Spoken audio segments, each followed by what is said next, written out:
উ ভাই সাহেব এ একদম কানের পাশ দিয়ে বেরিয়ে গেছে। নমস্কার, কেমন আছেন সবাই? তো দেখেন ৬-৪ রান হয়, ৩০০-৪০০ রান হয়, খেলা দেখার একটা মজা।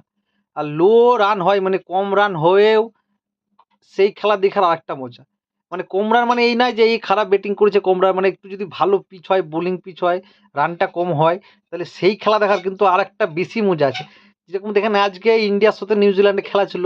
তাই ইন্ডিয়া ১ম ব্যাট করতে নেমে ও লে রে ধেরে কে ধরে ও ২৪০ এর উপর রান করেছে।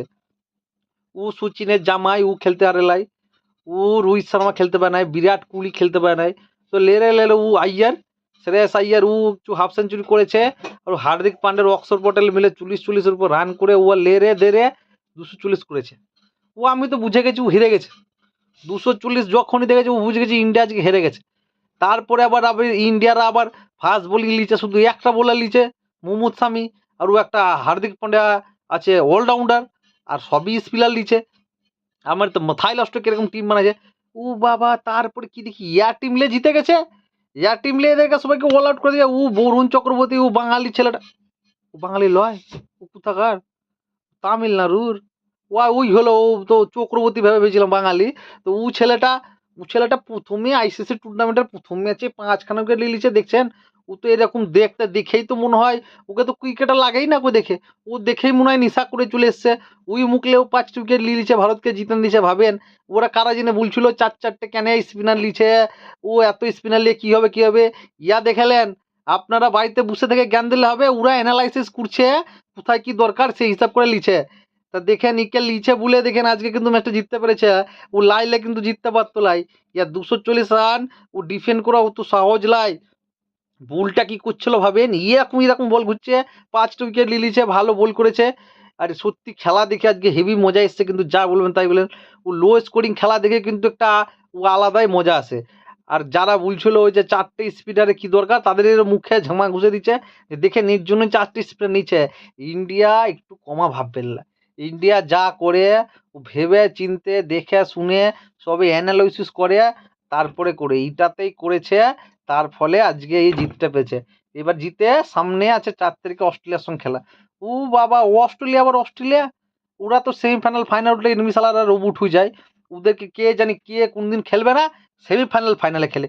কি জানি ওদের কি হয় সেমিফাইনাল ফাইনাল উঠলে। কোনো দিন যদি নাও খেলে ওরা সেমিফাইনাল ফাইনালে ওদেরকে খেলা মানে ওরা একজন ভিতরে ওদের জিন ঢুকে যায়, আত্মা ঢুকে যায়, ওই দিন সবাই জেগে যায়।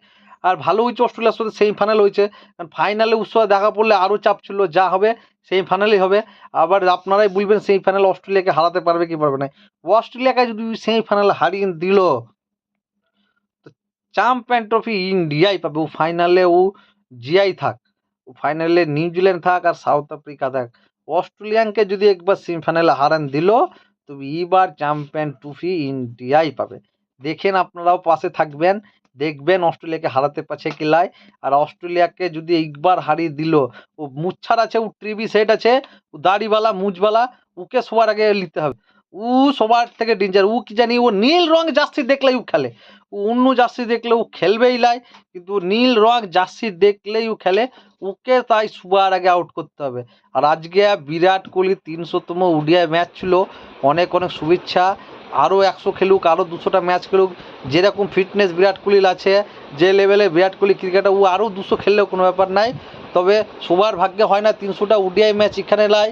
বিরাট কোহলির খুবই খুবই খুবই বড় একটা মাইলস্টোন আজকে হয়ে গেল। ৩০০টা ম্যাচ ওডিআই খেলে দিচ্ছে, এটা বিশালই ব্যাপার, বিশালই ব্যাপার। মানে ৩০০টা ম্যাচ খেলা, ১৪,০০০-এর উপর রান, ও বিশালই ব্যাপার। মানে আমি বিরাট কোহলির ব্যাপারে একটা যদি ভিডিওতে করি তো আমার ভিডিও শেষ হবে, কিন্তু সংসার শেষ হবে না। ও এত সুন্দর খেলাড়ি। দেখি এবার কি হয়। সামনে ৪ তারিখে অস্ট্রেলিয়ার সাথে আছে, ওকে যদি একবার হারাতে পারি বস, তাহলে কিন্তু মজা এসে যাবে। আজকে খেলা মোটামুটি ভালো হয়েছে। ইন্ডিয়ার ব্যাটিং একটু প্রথমে কোলাপস করে গেছিলো, ৩০ রানের মধ্যে 3 উইকেট পড়ে গেছিলো। তারপরে ও আইয়ার আর ও অক্ষর পটেল মিলে কিন্তু ভালো একটা পার্টনারশিপ করেছে। অনেক স্লো রান গেছে, কিন্তু দাও ওরা ছিল বলেই ও কিন্তু ২০০ গুন্ডি অব্দি পার হতে পেরেছে। লাইলে কিন্তু পারতো লাই। তারপর লাস্টে একটু হার্দিক পান্ডিয়া এসে একটু দুমদারাকে খেলাচ্ছে, ভালো খেলেছে। তো দেখুন এইভাবেই করে খেলতে হবে, যেদিন কোলাপস করবে সেদিন কাউকে না কাউকে ধরতে হবে। তো মিডিল অর্ডারও ইন্ডিয়ার যেটা একটা বাজে ছিল, আগে দেখতাম আমরা কি ওপেনিং ভালো খেলা দিত, মিডিল অর্ডার কোলাপস হতো, কিন্তু আজকে আমরা দেখলাম ওপেনিং বাজে খেলেছেও কিন্তু মিডিল অর্ডার ঠিক সামলে নিয়েছে। তো এইভাবে যদি ইন্ডিয়া আগাতে থাকে চ্যাম্পিয়ন ট্রফি এবার ইন্ডিয়া পাবে। ও কোচ হিসাবে গৌতম গম্ভীরের কিন্তু একটা মাইলস্টোন মনে হচ্ছে আসতে চলেছে। ও টি-20 ওয়ার্ল্ড কাপে গৌতম গম্ভীর ছিল, ওডিআই ওয়ার্ল্ড কাপে গৌতম গম্ভীর কিন্তু ছিল। ওর কিন্তু যাই বলুন ওর কিন্তু রাশি ভালো আছে। ও কলকাতাকেও 3বার জিতেছে। ও একবার যখন টি-20 ওয়ার্ল্ড কাপ ছিল ওখানেও কিন্তু গম্ভীরের 75 রান ছিল। আর ওডিআই ওয়ার্ল্ড কাপ ফাইনালেও কিন্তু গম্ভীরের 97 রান ছিল।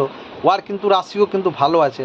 আমার মনে হচ্ছে যে প্রথম ICC Gambhir as a coach টুর্নামেন্টে কিন্তু গম্ভীরে একটা মাইলস্টোন হয়ে যাবে। কিন্তু যেভাবে ইন্ডিয়ার টিম খেলছে আপনারাও বলবেন আপনাদের কি মনে হচ্ছে।